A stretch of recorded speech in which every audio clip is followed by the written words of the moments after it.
10ನೇ ತರಗತಿ ಪಠ್ಯಪುಸ್ತಕದಲ್ಲಿರುವ ಎಂ ಮರಿಯಪ್ಪ ಭಟ್ಟರು ಬರೆದಿರುವ ಕನ್ನಡ ಸಂಸ್ಕೃತಿ ಎಂಬ ಆಕರ ಕೃತಿಯಿಂದ ಆರಿಸಿದ ನಮ್ಮ ಭಾಷೆ ಎಂಬ ಪಾಠವನ್ನು ನಾಟಕ ರೂಪದಲ್ಲಿ ಅಭಿನಯಿಸಲಿಕ್ಕಿದ್ದಾರೆ. ಈಗ ಪಾತ್ರಗಳ ಪರಿಚಯ.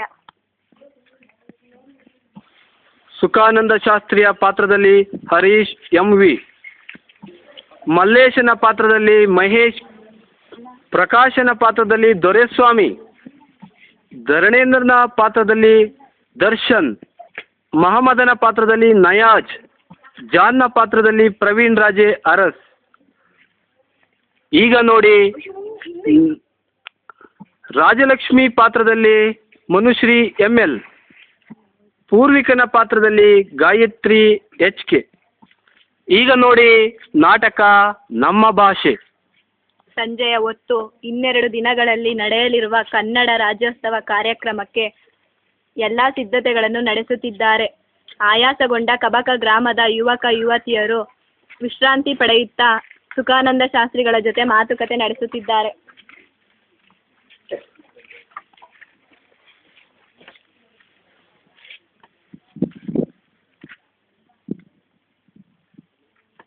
ನೋಡ್ರಪ್ಪ, ರಾಜ್ಯೋತ್ಸವಕ್ಕಂತೂ ಬರದ ಸಿದ್ಧತೆಗಳು ಸಾಗಿವೆ.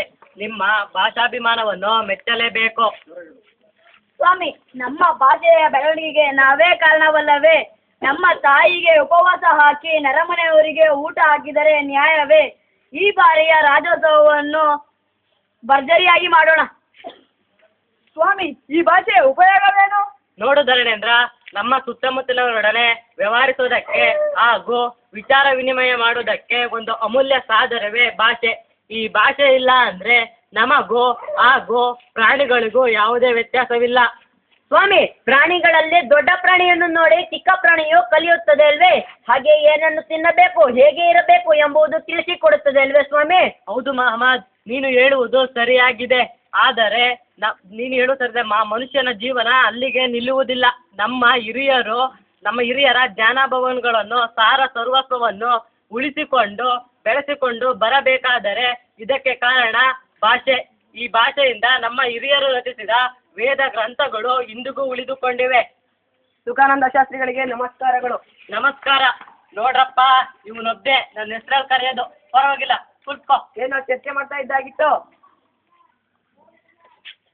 ನೋಡಪ್ಪ ಜಾನ್, ನಮ್ಮ ಶಾಸ್ತ್ರಿಗಳು ಕನ್ನಡದ ಬಗ್ಗೆ ತಿಳಿಸಿಕೊಡ್ತಾ ಇದ್ದಾರೆ ಕಣಪ್ಪ. ಸ್ವಾಮಿ, ನನಗೂ ತಿಳಿಸ್ಕೊಡಿ. ಯಾಕಂದ್ರೆ ಈ ಸಲ ರಾಜ್ಯೋತ್ಸವದಲ್ಲಿ ನಾನು ಭಾಷಣ ಮಾಡಬೇಕು. ನೋಡಿ, ಪ್ರಪಂಚದಲ್ಲಿ 4,000 ಭಾಷೆಗಳಿವೆ. 4,000? ಹೌದು ಪ್ರಕಾಶ. ಸ್ವಾಮಿ, ನೋಡು ಪ್ರಕಾಶ, ಅವು ವಿವಿಧ ಕಾಲ, ಪರಂಪರೆ, ವಂಶ ಇತ್ಯಾದಿ ಕಾರಣಗಳಿಂದ ಬೇರೆ ಬೇರೆಯಾಗಿವೆ. ಸ್ವಾಮಿ, ಈ ಭಾಷೆಗಳು ಹೇಗೆ ಹುಟ್ಟಿದವು? ಅಲ್ಲವೇ ದೇವರ ಸೃಷ್ಟಿಯೋ? ನೋಡು ಮಹಮ್ಮದ್, ಹಾಗಂತ ಹೇಳಕ್ಕಾಗೋದಿಲ್ಲ.